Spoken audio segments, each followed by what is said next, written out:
예, 다시 한번 인사 나누시겠습니다. 할렐루야. 예, 만나서 반갑습니다. 오늘도 또 은혜의 자리, 복된 자리, 또 기쁨의 자리에 오신 여러분들 주님의 이름으로 환영합니다.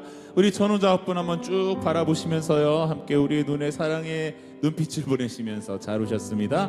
반갑습니다. 함께 인사 나누실까요? 예, 잘 오셨습니다. 환영합니다.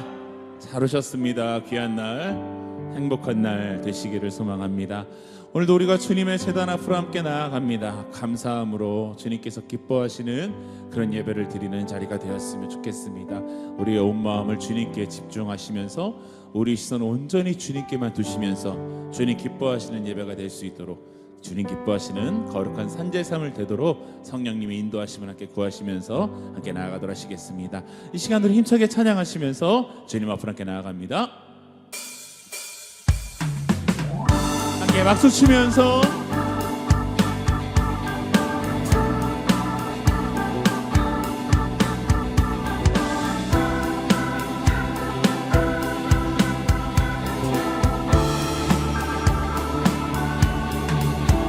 하나님의 나팔 소리 천지 진동할 때에 예수 영광 중에 구름 타시고 천사들을 세계 만국 모든 곳에 보내어 구원받은 성도들을 모으리. 하나님의 나팔 소리 천지 진동할 때에 예수 영광 중에 구름 타시고 천사들을 세계 만국 모든 곳에 보내어 구원받은 성도들을 모으리. 나팔 불 때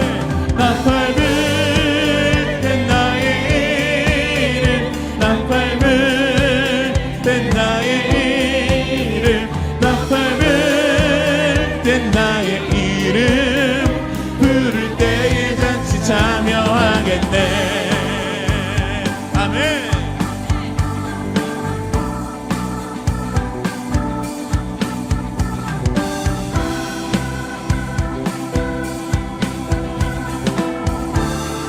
다 함께 무덤 속에 잠자는 자 그때 다시 일어나 영화로운 부활 승리 얻으리. 주가 택한 모든 성도 구름 타고 올라가 공중에서 주의 얼굴 배우리. 함께 나팔 불 때 나의 이름, 나팔 불 때 나의 나팔 불 때 나의 이름 부를 때에 잔치. 한 번 더 선포합니다. 나팔 불 때 나의 이름, 나팔 불 때 나의 이름, 나팔 불 때 나의 이름 부를 때에 잔치 참여하겠네. 주님 다시 오실 날을 더 크게 기쁨으로 그때까지 참고 기다리겠네. 아멘. 나팔 불 때 나의 이름, 나팔 불 때 나의 이름, 나팔 불 때 나의 이름 부를 때에 잔치. 한 번 더 나팔 불 때 나팔 불 때 나의 이름, 나팔 불 때 나의 이름, 나팔 불 때 나의 이름 부를 때에 우리 한 번 더 마지막으로 하나 둘 셋. 나팔 불 때 나의 이름, 나팔 불 때 나의 이름, 나팔 불 때 나의 이름 부를 때에 잔치 참여하겠네. 아멘.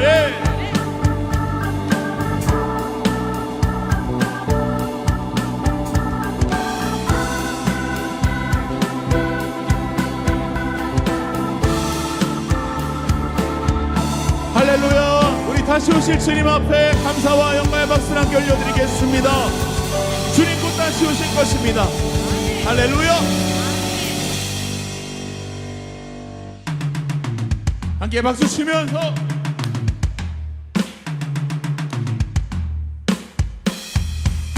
아멘.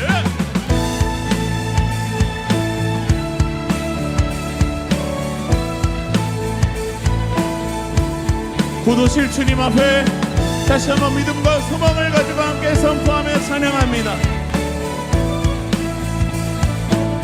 함께 지금은 엘리야 때처럼 주 말씀이 선포되고 또 주의 종 모세의 때와 같이 언약이 성취되네. 비록 전쟁과 기근과 비판 날날이 다가와도 우리는 광야에 외치는 소리 주의 길 예비하라. 보라 주님 구름 타시고 나 밟을 때에 다시 오시네. 모두 외치세 이는 은혜의 해니 시온에서 구원이 말해.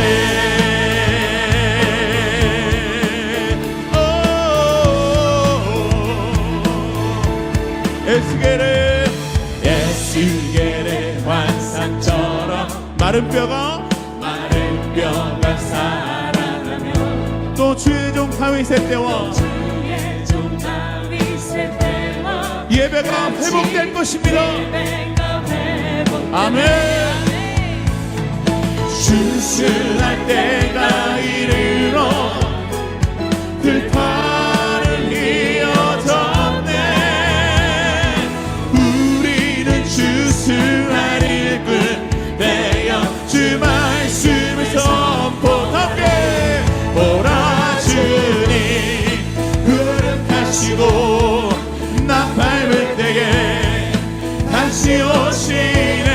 모두 외치세 이 은혜의 해니 시온에서 함께 목소리 높여서 보라 주님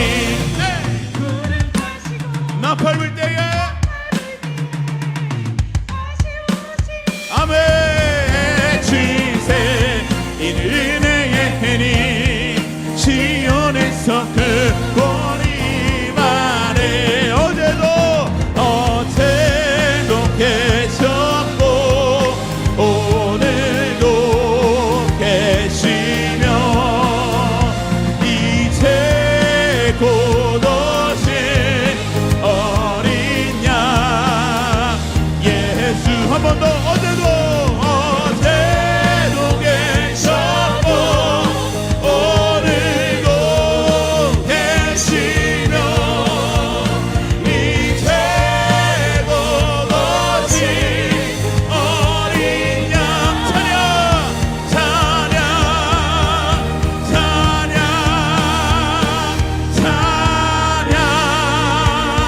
할렐루야.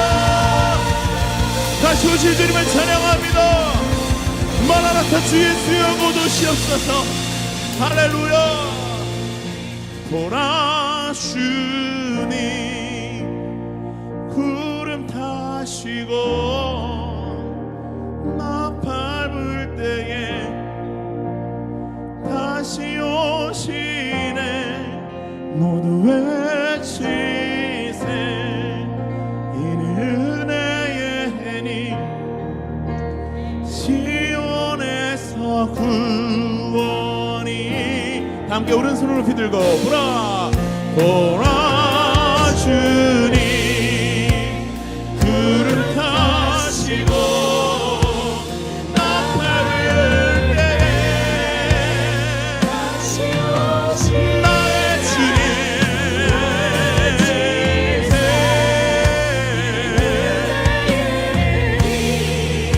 시온에서 우리 한 번 더 믿음으로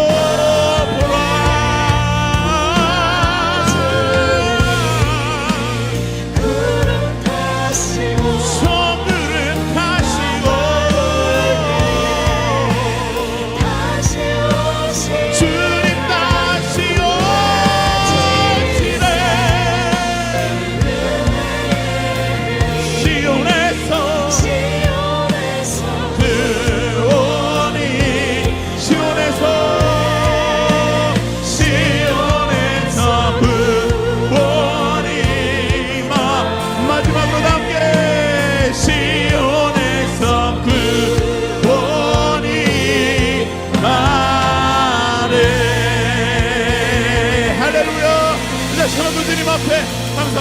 감사의 박수 함께 올려드립니다.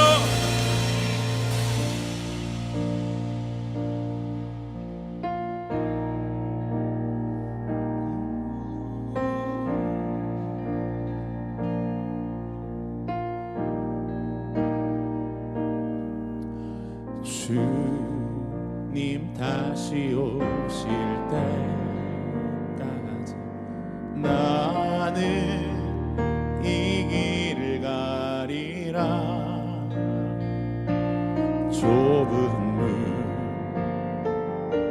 좁은 길 나의 십자가 지고 나의 가는 이 길 끝에서 나의 가는 이 길 끝에서 나는 주님을 보리라. 영광의 내 주님 나를 맞아주시니 아멘. 주님 다시 오실 때까지 나는 일어나 달려가리라. 주의 영광 온 땅 덮을 때 나는 일어나 노래하리. 내 사모하는 주님 온 세상 구주시라. 내 사모하는 주님 영광의 왕이시라. 다시 한번 고백합시다. 주님 다시 오실 때까지 나는 이 길을 가리라. 좁은 길 나의 십자가 지고 아멘. 나의 가는 이 길 끝에서 나는 주님을 보리라. 영광의 내 주님 나를 맞아주시니 함께 주님 다시 오실 때까지 나는 일어나 달려가리라. 주의 영광 온 땅 덮을 때 나는 일어나 노래 함께 선포합니다. 내 사모하는 주님 온 세상 구주시라. 내 사모하는 주님 영광의 왕이시라. 주님 다시 오실 때까지 다시 오실 때까지 나는 일어나 달려가겠습니다.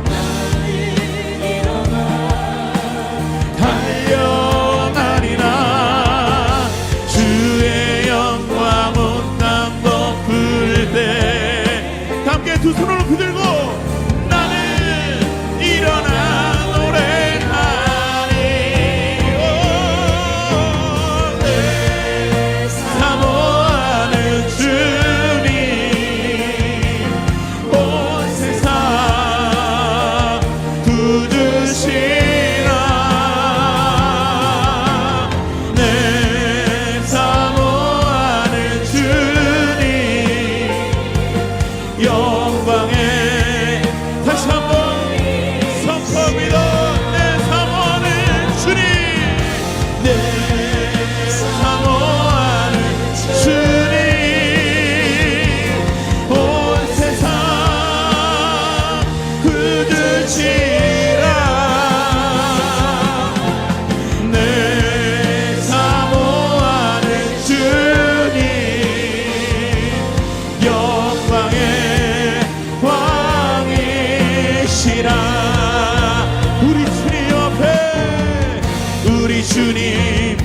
다시 오실 길을 만들자. 십자가를 들고 땅 끝까지 우리 가리라.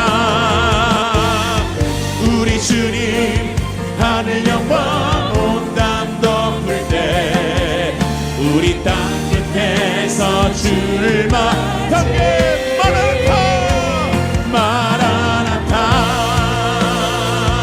마라나타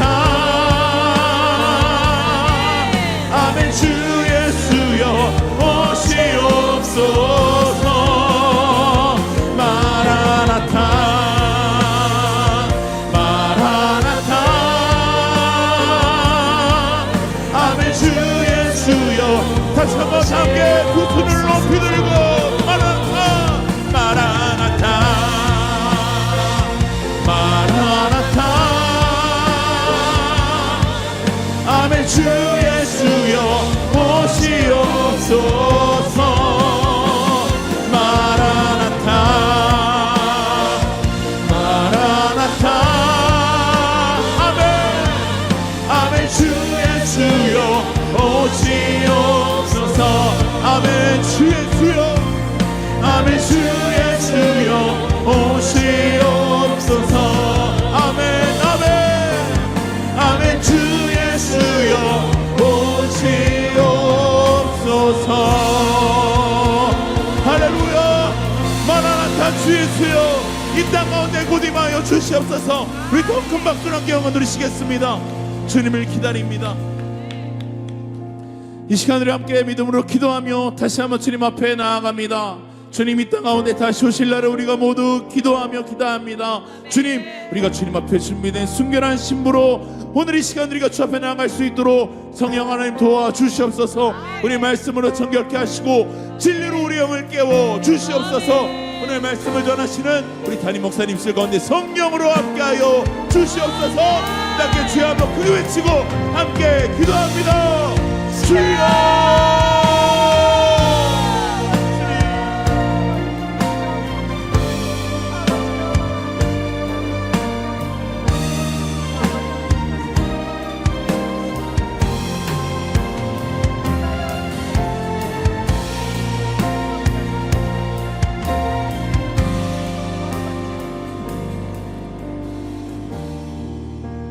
하나님, 우리가 주님을 간절히 기다리오니 아멘. 주 예수여 이곳에 속히 임하여 주시옵소서.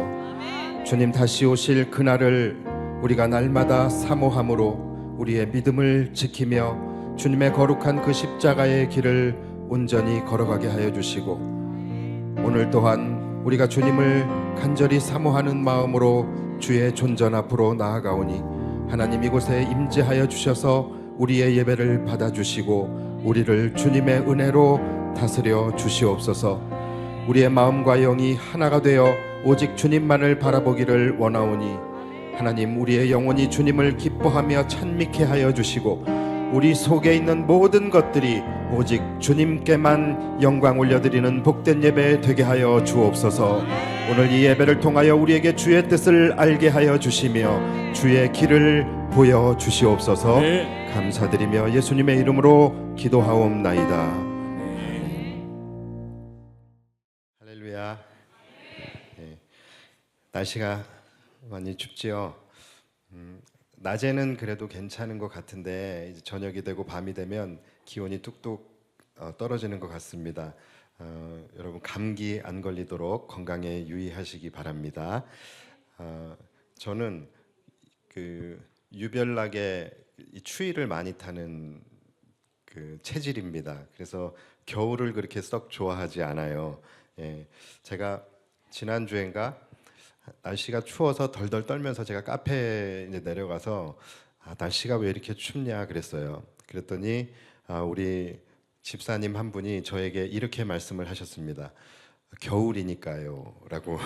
예, 겨울이 더울 순 없잖아요 이렇게 얘기를 했습니다.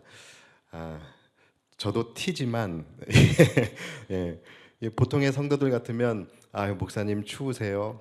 따뜻한 차라도 한 잔 이렇게 드세요. 뭐 이렇게 얘기를 하는데 제가 날씨가 춥다고 그랬더니 겨울이니까요라고 이야기를 하더라고요. 예, 근데 막상 할 말이 없더라고요. 예, 틀린 말이 전혀 아니잖아요. 왠지 의문의 일패를 당한 것 같고, 그리고 제가 뭐 특별히 잘못한 건 없는데 괜히 겨울에게 미안해지는 그런 마음이 들었습니다.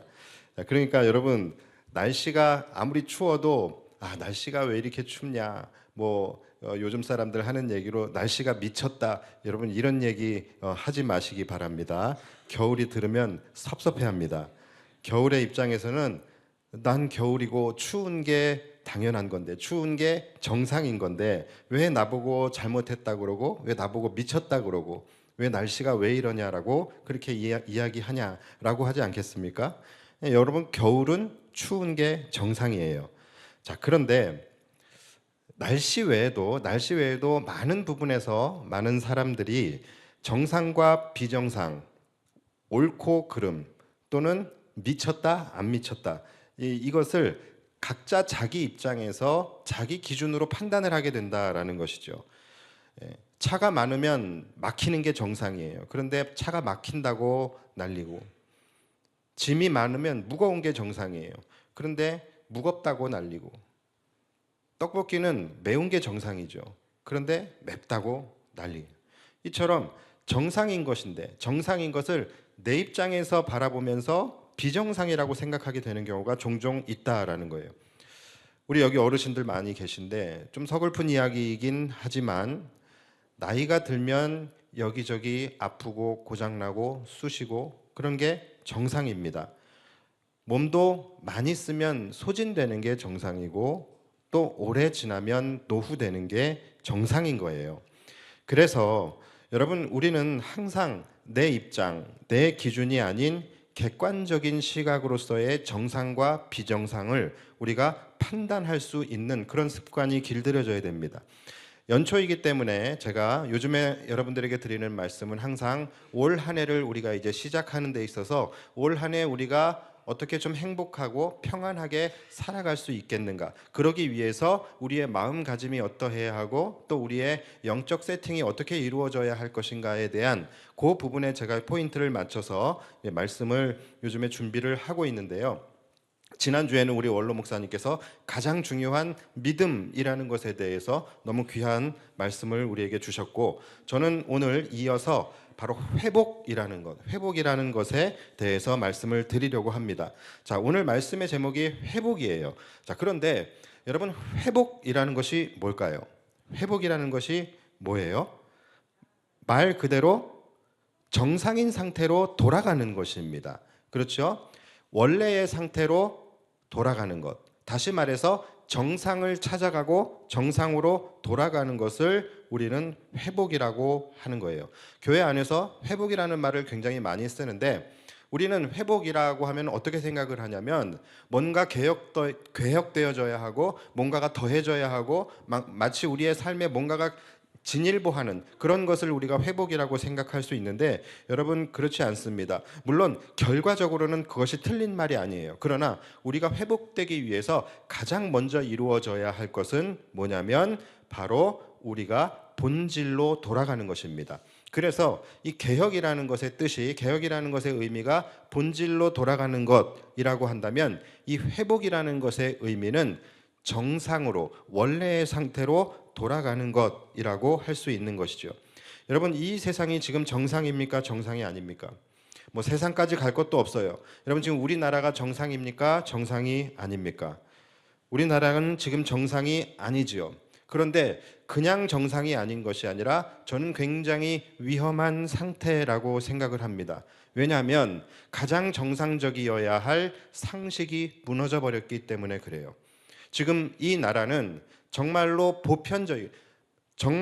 지극히 보편적이어야 할 것들이 무너져 버리고 지극히 정상적이어야 할 것들이 무너져 버렸습니다. 이것은 지금 굉장히 위험한 상태라는 거예요.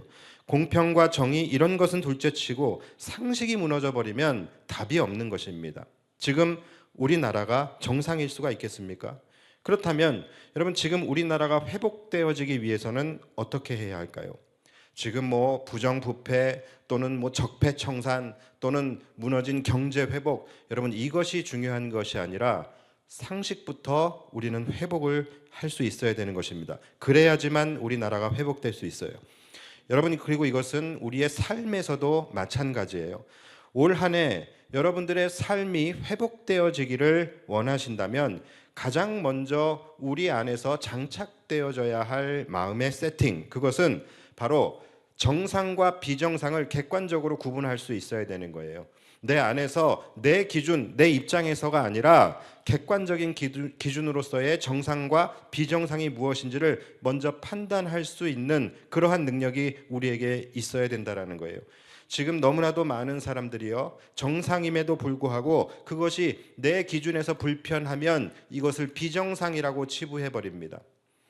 지금 공평함에도 불구하고 내 기준에서 손해가 일어나게 되면 이것은 불공평이라고 규정해버리게 돼요.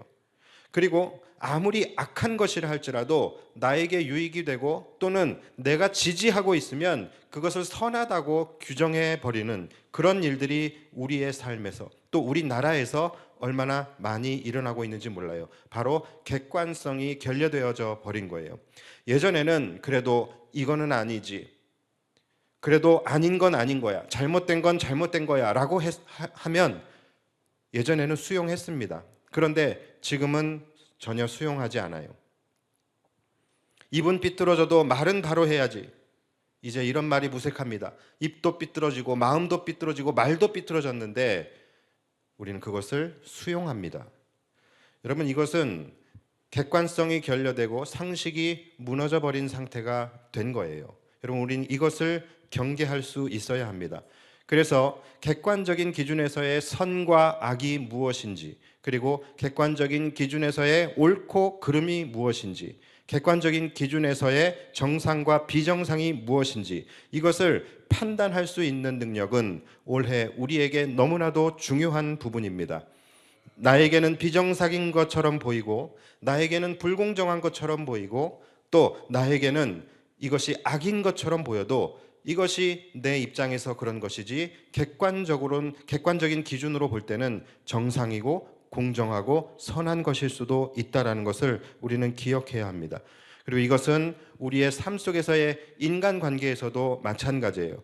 우리는 보통 상대방의 말과 행동이 나에게 어떻게 느껴지느냐, 나에게 어떻게 미쳐지느냐, 여기에 따라서 상대방이 정상인지 정상이 아닌지를 우리는 판단하게 되는 경우가 많아요. 그래서 상대방의 말과 행동에 따라서 내가 기분이 나쁘면, 내가 마음이 상하면, 내가 상처를 받고 나를 지적하면 그저 나에게 행한 것만 생각하며 내 기준에서 저 사람은 잘못되었다라고 판단을 합니다. 저 사람은 이상한 사람이다, 저 사람은 정상이 아니다라고 규정을 해버린다라는 거예요. 뭡니까? 내 입장에서 정상과 비정상을 판단하게 되는 거예요. 그런데 여러분, 그렇지 않습니다. 그 사람의 입장에서는, 그리고 그 사람의 상황 속에서는 그 사람이 말하고 행동하는 것이 정상일 수 있다는 거예요. 그래서 우리는 올 한 해 우리가 무언가를 판단하고 또 거기에 대해서 반응하기 이전에 내 입장이 아닌 객관적인 시점에서의 정상과 정상이 아닌 것을 우리는 먼저 판단해 보는 것이 중요한 것입니다. 그리고 판단에서 그치는 것이 아니에요. 판단에서 그치는 것이 아니라 정상이 무엇인지를 우리가 알았다면 그 정상을 찾아가고 그 정상으로 돌아가는 것까지 가야지만 회복이 일어나게 되는 거예요. 회복이 뭐라고요? 정상으로 돌아가는 거예요. 원래의 상태로 돌아가는 것이 회복입니다. 그렇기 때문에 정상이 무엇인지를 우리가 분별할 수 있었다면 그 정상을 향하여 나아가는 것까지 가야지만 회복이 일어나게 된다라는 거예요.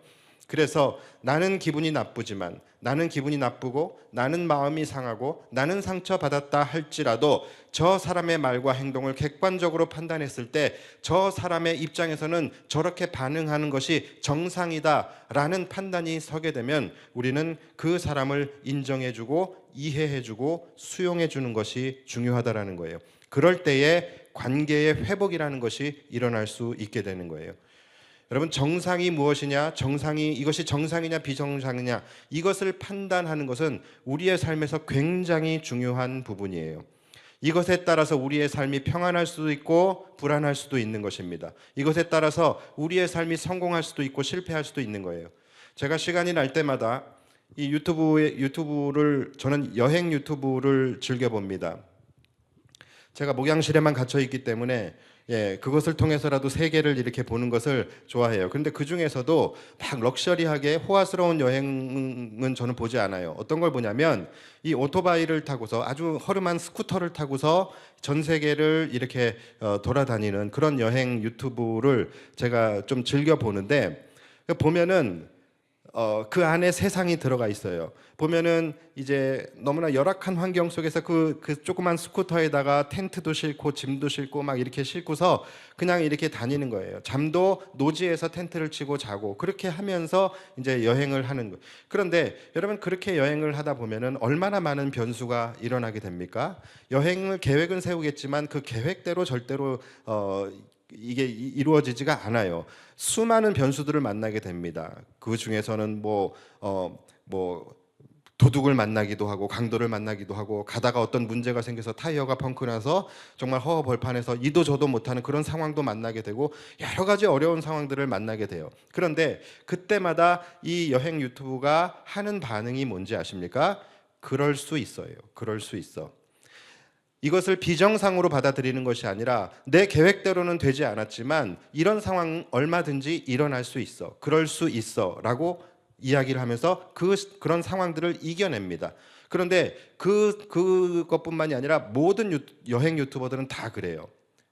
왜냐하면 이 그럴 수 있어 라고 하면서 그 상황을 정상으로 받아들이지 못하면 여행을 이어가지 못하게 되는 거예요. 그래서 항상 우리는 그럴 수 있어. 저 사람의 어떤 반응이 그리고 내가 일어난 어떤 상황이 내 지금 상황에서는 이해가 되지 않고 또 내 계획에서는 벗어나지만 그럴 수 있어.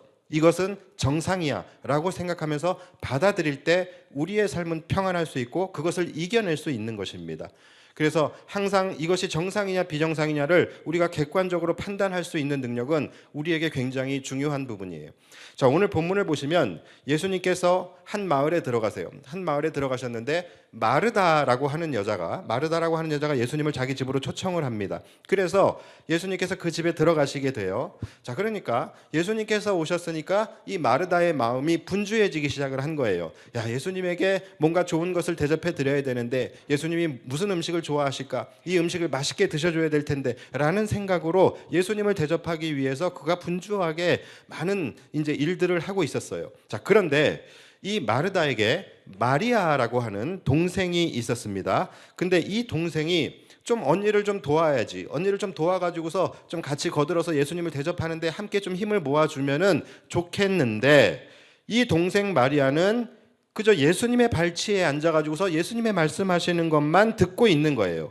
그 모습이 너무나도 얌통맞고 밉살스러웠던 것이죠. 그래서 이 언니의 마음속에는 야, 나는 이렇게 손님을 대접하기 위해서 이렇게 지금 분주하게 지금 내가 일하고 있는데 지는 저렇게 편하게 앉아서 태평하게 예수님의 말씀만 듣고 있으니까 그 모습이 너무나 밉고 이제 얄미웠던 것입니다. 뭡니까? 자기 입장에서 지금 저 사람을 판단하고 있는 거예요. 쟤는 지금 잘못되었다라는 것이죠. 내가 이렇게 바쁘면 지금 분주한 나를 와서 좀 거들고 도와줘야 정상이지, 나를 지금 내가 바쁜 거를 뻔히 보면서도 아랑곳하지 않고 앉아만 있는 저 모습이 지금 정상이 아니다라는 것이죠. 그래서 그가 참지 못하고 예수님께 나아가 불만을 토로하게 됩니다. 자, 그게 오늘 본문의 40절이에요. 예수께 나아가 이르되 주여, 내 동생이 나 혼자 일하게 두는 것을 생각하지 아니하시나이까? 그를 명하사 나를 도와주라 하소서. 자, 지금 이 마르다의 입장은 뭡니까? 예수님, 지금 보십시오. 저는 지금 예수님 대접하겠다고서 지금 이렇게 지금 분주하게 일하고 있지 않습니까? 그런데 내 동생 마리아가 저렇게 내가 일하는 것을 보면서도 도와주지도 않고 나 혼자만 지금 일하도록 저렇게 하고 있는데 왜 예수님은 그것을 그냥 바라만 보고 계십니까? 왜 내버려 두십니까? 지금 내 동생에게 명하여 나를 도와주라 하십시오 라고 이제 요청을 하는 거예요. 자, 그러자 예수님께서 뭐라고 말씀을 하십니까? 그게 41절입니다. 주께서 대답하여 이르시되 마르다야 마르다야 내가 많은 일로 염려하고 근심하나. 자, 무슨 말이에요? 마르다야, 네가 지금 일이 많다고서 지금 너가 지금 굉장히 예민해져 있고 네가 걱정이 지금 많은 게로구나 라고 말씀을 하시는 거예요. 자, 그러면서 이어서 뭐라고 말씀을 하시냐면 42절, 몇 가지만 하든지 혹은 한 가지만이라도 족하니라. 마리아는 이 좋은 편을 택하였으니 빼앗기지 아니하리라 하시니라. 자, 우리 아멘 한번 해볼까요? 예, 하나님 말씀 끝나면 우리 아멘 해주시는 것도 나쁘지 않아요. 아 발음, 애 발음 다 되잖아요, 그렇죠?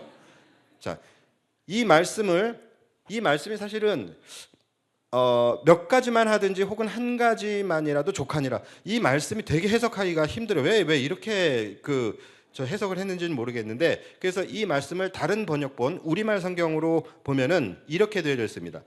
그러나 꼭 필요한 것은 한 가지뿐이다. 마리아는 그 좋은 편을 택했으니 아무에게도 그것을 빼앗기지 않을 것이다.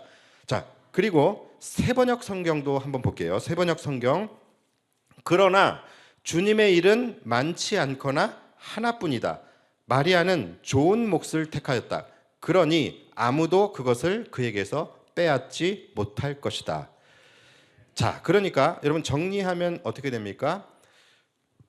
지금 너희에게 필요한 것은 여러 가지 일을 분주하게 하는 것이 아니라는 거예요. 너희에게 필요한 것은 지금 한 가지다. 그리고 마리아는 그것을 택했고 그 좋은 것을 택하였으니 마리아는 절대로 그것을 빼앗기지 않을 것이다 라고 말씀을 하시는 거예요. 그러니까 더 간단하게 정리하면 뭡니까? 마리아가 정상이고 마르다 네가 비정상이다 라는 거예요. 자, 여러분 우리도 마찬가지예요. 우리가 올 한 해도 회복을 꿈꿉니다. 우리의 삶의 회복을 꿈꾸고 우리의 믿음의 회복을 꿈꾸고 우리의 가정의 회복을 꿈꾸고, 그런데 과연 여러분 이 회복이라는 것이 우리에게 어떻게 이루어지게 되는 것일까요? 우리는 뭔가 회복되어지기 위해서 뭔가를 더 하려고 합니다. 우리가 분주하게 막 무언가를 할 때 우리가 회복될까요? 우리가 회복되기 위해서 뭔가를 열심히 하고 분주하게 일하며 살아갈 때에 우리 안에 회복이라는 것이 이루어질까요? 열심히 봉사하고 열심히 구제하고 열심히 헌금하고 열심히 선한 일을 하고 그러면 여러분 우리에게 회복이 이루어질까요? 물론 이것이 부차적인 도움이 될 수는 있겠지만 이것이 정곡은 아니라는 거예요. 마르다는 분명히 열심히 일했고 그가 한 일 분명히 선한 일이 맞습니다. 자신의 집에 온 손님에게 그리고 예수님에게 맛있는 음식을 대접하기 위해서 열심히 일했어요. 여러분 이것은 선한 겁니다. 그러나 예수님께서 뭐라고 말씀을 하십니까? 너가 나를 위해서 봉사하고 이렇게 수고해 주는 것 고맙다. 그러나 난 나와 지금 친밀한 교제를 나누고 있는 마리아가 더 귀하다. 나는 마리아가 더 좋다라고 말씀을 하시는 거예요. 여러분 제가 아까 회복이라는 것이 뭐라 그랬죠? 회복, 정상을 찾아가는 거예요. 원래의 상태로 돌아가는 것입니다. 이것이 회복이에요. 몸이 회복된다라는 것은 뭐예요? 내가 병들기 이전에 건강한 온전한 상태로 돌아가는 것, 그것을 회복이라고 하는 것이죠. 자, 그렇다면 과연 하나님의 백성인 우리들에게, 우리 성도들에게 있어서 회복이라는 것은 무엇일까요? 성도가 회복된다라는 것은 뭘까요? 성도의 원래 상태, 원래 본질로 돌아가는 거예요. 다시 말해서 태초에 하나님께서 우리를 창조하신 그 온전한, 그 정상적인 상태로 돌아가는 것을 의미하는 것입니다. 다시 말해서 태초에 하나님께서 우리를 창조하신 그 이유, 그 목적으로 돌아가는 것, 그럴 때에 우리의 인생이, 우리의 가정이, 우리의 삶이, 우리의 영혼이 회복되어질 수 있다는 거예요. 회복은 본질로 돌아가는 거예요. 원래의 상태로 돌아가는 것입니다. 우리의 원래 상태, 우리의 정상적이고 온전한 상태는 뭐라고요? 하나님이 우리를 창조하셨을 때의 그때의 상태예요. 그렇다면 하나님께서 우리를 창조하신 그 이유와 목적이 뭡니까? 하나님께서 인간을 왜 창조하셨어요? 하나님은 인간과 친밀한 교제를 나누시기 위해서, 그리고 인간을 통하여 하나님이 영광을 받으시고 찬양을 받으시고 예배를 받으시기 위해서 하나님은 인간을 창조하신 것이죠. 그것이 창조 이유와 목적입니다. 이 백성은 내가 나를 위하여 지었나니 나를 찬송하게 하려 함이니라. 여러분, 이것이 창조 목적이라는 거예요. 그러니까 우리가 정상으로 돌아가고 우리가 회복되어진다라는 것은 뭡니까? 우리는 하나님을 예배하는 삶으로 돌아가야 된다라는 거예요. 그럴 때에 여러분들의 삶이 회복되어질 수 있고 여러분들의 믿음이 회복되어질 수 있는 것입니다. 마르다와 같이 교회에서 열심히 봉사하는 것도 중요해요. 열심히 봉사하고 수고하고 헌신하는 것, 이것도 귀합니다. 그러나 여러분, 그것으로 회복되는 게 아니에요. 그것보다 더 중요한 것은 바로 마리아와 같이 매 순간 주님의 발치에 앉아서 날마다 주님을 사모하는 마음으로 예배하고 그분과의 친밀한 교제를 나누는 것. 여러분, 그럴 때 우리 안에 진정한 회복이 일어난다는 것을 믿으시기 바랍니다. 여러분, 이것이 회복의 핵심이에요. 자동차의 원래 목적은 뭡니까? 잘 달리는 거예요. 잘 달려야지 자동차인 거예요. 아무리 막 옵션이 좋고 각종 편의 시설들이 막 휘황찬란하게 있다 할지라도 자동차가 달리지 못하면 그것은 정상이 아닌 거예요. 그것은 정상으로 돌아오지 못한 것입니다. 자동차에게 있어서의 회복은 뭡니까? 잘 달리게 되는 거예요. 중요한 것은 뭐예요? 엔진인 거예요. 자동차의 심장은 엔진이잖아요. 아무리 범퍼를 새 걸로 갈아 끼고 아무리 판금 도색을 하고 아무리 타이어를 새 걸로 갈아 끼우고 삐까번쩍하게 광을 낸다 할지라도요, 엔진이 고쳐지지 않아서 차가 달리지 못한다면 우리는 그것을 보면서 차가 회복되었다라고 말하지 않는다라는 거예요. 본질적인 부분이 정상으로 되돌아와야지만 그것이 회복인 거예요. 자동차는 달려야지만 자동차인 것이고 가수는 노래를 잘해야 가수인 것이죠. 여러분, 그리스도인의 엔진은 예배입니다. 아무리 봉사하고 구제하고 아무리 여러분들이 선한 모습으로 자신을 치장한다 할지라도 내 안에 예배자의 심장이 작동되어지지 않고 내 안에 예배가 무너져 버리고 내 안에서 예배가 정상으로 돌아오지 않으면 우리의 삶은 결코 회복을 기대할 수 없다라는 거예요. 그래서 제가 날마다 말씀드리는 게 뭡니까? 모든 회복은 예배 시간에서 일어난다라고 말씀을 드리는 거예요. 여러분, 모든 회복은 예배를 통하여 이루어지는 거예요. 겨울은 추운 게 정상이고 여름은 더운 게 정상이고 자동차는 달리는 게 정상인 것처럼 성도는 예배해야 정상인 것입니다. 아까도 말씀드렸듯이 원래 사람들은 다 자기 입장에서 생각하고 자기 입장에서 정상과 비정상을 나누게 되어져 있어요. 겨울은 추운 게 정상이지만 자기 입장에서 추우면 춥다고 난리예요. 여름은 더운 게 정상이지만 자기가 더우면 덥다고 난리인 게 사람이라는 거예요. 다 자기 입장에서 정상과 비정상을 판단해요. 그래서 그들은 우리 성도들이 주일마다 교회에 나와서 이렇게 예배를 드리고 금요일마다 교회에 나와서 뜨겁게 기도하고 이것을 보면서 비정상이라고 합니다. 더 나아가서 미쳤다고 해요. 그러면 여러분, 그런 말들에 휘둘리지 마십시오. 그들은 그들의 입장에서 비정상이라고 생각할 수 있을지 모르겠지만 하나님의 백성이고 성도인 우리에게는 여러분, 그것이 정상인 거예요. 정상인 거예요. 성도는 예배를 드리는 것이 정상입니다. 물론 우리가 원하는 것과 정상인 것이 괴리가 있을 수 있어요. 우리가 원하는 것과 정상이 다를 수 있다라는 거예요. 우리는 겨울에는 따뜻하기를 원하고 또 여름에는 시원하기를 원하지만 정상값은 그렇지 않잖아요. 정상값은 여름엔 덥고 겨울엔 추워야 정상인 거예요. 그렇잖아요. 만약 지금 막 한겨울인데 막 온도가 30도에 육박해. 그래서 막 1월 달인데 우리가 막 나시를 입고 다니고 반팔을 입고 다녀요. 여러분, 행복하겠습니까? 여러분, 좋으시겠어요? 그러면 우리가 원하잖아요. 겨울에 따뜻하기를 원하잖아요. 근데 정말로 그렇게 된다면 우리가 야, 정말 좋다, 정말 행복하다 이럴까요? 아니요. 오히려 우리는 위기감을 느끼고, 여러분, 그걸 뭐라 그래요? 이상기온이라고 그러잖아요. 이상기온이란 말이 뭐예요? 정상이 아니다라는 얘기예요. 그럴 때에 우리는 위기감을 느끼고 두려움을 느끼게 되는 것이죠. 겨울이 더우면 악한 겁니다. 강아지 키우시는 분들 많이 계실 텐데 우리 강아지가 말을 좀 할 수 있었으면 좋겠다라는 생각 한 번쯤 해보셨을 거예요. 그런데 여러분, 진짜 개가 말을 한다면 여러분 감당하실 수 있겠어요? 정말로 좋을까요? 무서울걸요? 개는 짖어야 정상인 거지 말을 하면 악한 겁니다. 만약 여러분들의 강아지가 진짜 말을 한다면 여러분 그 강아지 키울 자신이 있겠습니까? 걔가 막 속에 있는 마음 다 표현한다면 여러분을 향하여 저거 그냥 물어버릴까? 저 살쪄가지고서, 저 못생겨가지고서, 못생긴 것도 알고 살찐 것도 알지만 여러분 그 말을 개에게 들어오면서 여러분들 살 자신이 있으세요? 그 개 키울 자신이 있으세요? 어렸을 때 인형이 말을 했으면 좋겠다 그런 생각들 하잖아요. 여러분 인형이 말을 하면 무서운 겁니다. 저도 어렸을 때 장난감들이 움직이기를 바라고서 움직일 수도 있겠다라는 기대감에 나갔다가 문 살짝 열어갖고서 이렇게 토이스토리 같은 거 보면은, 여러분 토이스토리 괴기 영화입니다. 움직이지 말아야 할 것들은 움직이지 않아야 정상인 거예요.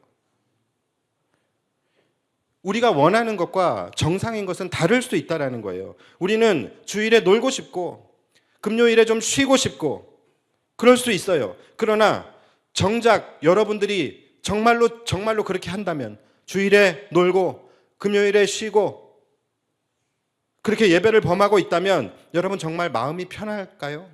편하시던가요? 행복하시던가요? 아니지요. 우리의 영혼이 불편함을 느끼게 됩니다. 우리의 영혼이 위기감을 느끼게 되고 두려움을 느끼게 된다는 거예요. 여러분 그게 바로 우리가 성도라는 증거고 그렇게 하는 것이 정상이 아니라는 증거인 거예요. 우리는 인간이기 때문에, 연약하기 때문에 놀고 싶을 수 있어요. 쉬고 싶을 수 있어요. 그러나 우리는 놀고 쉼을 통해서 회복되는 존재가 아니라는 것입니다. 우리는 하나님의 백성들이고 우리는 성도들이에요. 우리가 회복되기를 원한다면 말 그대로 우리는 성도로서의 정상으로 돌아가야 하는 것이고, 우리의 정상은 뭡니까? 어떠한 상황 가운데서도 하나님을 예배하는 예배자가 되는 것입니다. 그것이 정상인 거예요. 여러분 꼭 기억하십시오. 모든 회복은 예배로부터 시작이 되는 것이고 예배 때에 일어나게 되는 것입니다. 다만 그 예배란 것이 단순히 예배 자리에 나와서 앉아 있는 것만이 예배가 아니에요. 오늘 마리아와 같이 주님을 사모하는 마음으로 예배해야 되는 거예요. 주님과의 친밀한 교제가 이루어져야 된다는 거예요. 여러분 사실 마르다가 바쁘게 일하고 여기저기 분주하게 돌아다니는 거 마리아가 몰랐을까요? 당연히 알았을 거예요. 그리고 미안한 마음도 있었을 거예요. 그러나 그녀는 예수님과 친밀한 교제의 시간을 그 어떤 것과도 바꿀 수 없었던 것이고 그것을 포기할 수가 없었던 것이죠. 예수님 역시도 단순히 마리아가 그분의 발치에 앉아 있었기 때문에 마리아를 귀하게 여긴 것이 아니에요. 마리아와 나누고 있는 그 신령한 그리고 친밀한 그 교제가 있었기 때문에 예수님은 마리아를 귀하게 여기셨던 것입니다. 마리아와 마르다 동일한 시간에 동일한 장소에 있었어요. 그러나 한 사람은 자신의 분주함으로 인하여 주님과 함께 있지 못했습니다. 그리고 또 한 사람은 주님을 사모하는 마음으로 주님과 그곳에 함께 있었습니다. 여러분 이 차이를 아셔야 됩니다. 저는 이것을 주님과의 동행이라고 이야기하고 싶어요. 단순히 예배의 행위가 중요한 것이 아니라 그분과 함께 친밀한 교제를 하며 동행하는 삶이 되어야 하는 거예요. 그래서 오늘 말씀의 결론으로 우리의 회복을 위해서 정말로 필요한 것은 두 가지입니다. 바로 주님을 예배하는 삶, 그리고 주님과 친밀히 동행하는 삶인 거예요. 여러분 이것이, 이 두 가지가 사실은 뭡니까? 바로 하나님께서 우리를 창조하신 최초의 창조 목적인 거예요. 하나님이 인간과 더불어 친밀히 교제하기를 원하시고 인간을 통하여 찬양과 영광과 예배를 받기를 원하시는 이 두 가지입니다. 그래서 우리는 이 두 가지로 돌아가는 것이 우리는 원래 정상으로 돌아가게 되는 것이고, 이렇게 돌아갈 때 우리의 삶에, 우리의 가정에, 우리의 영혼에 회복이 찾아오게 되는 것입니다. 이것이 믿음의 핵심 요소예요. 히브리서 11장, 그 유명한 믿음장이라고 하죠. 이 믿음장 어떻게 시작합니까? 믿음으로 아벨은, 믿음으로 에녹은, 믿음으로 노아는, 믿음으로 아브라함은, 이렇게 믿음의 선진들에 대해서 쭉 열거한 책이 히브리서 11장이에요. 그런데 여러분 가장 첫 번째 나오는 사람이 누굽니까? 믿음으로 아벨은이에요. 여러분, 아벨이 뭐 때문에 죽은 사람입니까? 바로 예배 때문에 죽은 사람이에요. 목숨 건 예배. 그리고 그 다음에 나온 사람이 에녹이에요. 믿음으로 에녹은 어떤 사람입니까? 365년 동안 하나님과 동행하다가 죽지 않고 하늘로 올라간 사람이에요. 뭡니까? 하나님과의 동행이에요. 그러니까 여러분, 성경에서 지금 첫 번째와 두 번째로 무엇을 말씀하고 있습니까? 바로 예배와 동행을 말씀하고 있는 거예요. 여러분, 올 한 해 우리의 삶의 회복을 꿈꾸신다라고 한다면 여러분들의 영혼이 회복되어지고 믿음이 회복되어지고 삶이 회복되어지기를 꿈꾸신다면 무언가를 새로 하려는 것이 아니라 여러분, 정상으로 돌아가시기 바랍니다. 삶의 상황마다 내 입장에서의 정상이 아니라 객관적인 시각에서의 정상과 비정상이 무엇인지를 분별하여서 여러분들은 정상을 향하여 찾아가시고, 영적인 상황 속에서도 성도들의 정상적인 삶인 바로 하나님을 예배하는 삶, 하나님과 동행하는 삶, 이 두 가지의 삶을 여러분 살아가셔서 올 한 해 진정한 회복의 해를 여러분들이 맞이하게 되는 저와 여러분들이 되시기를 주님의 이름으로 축복합니다.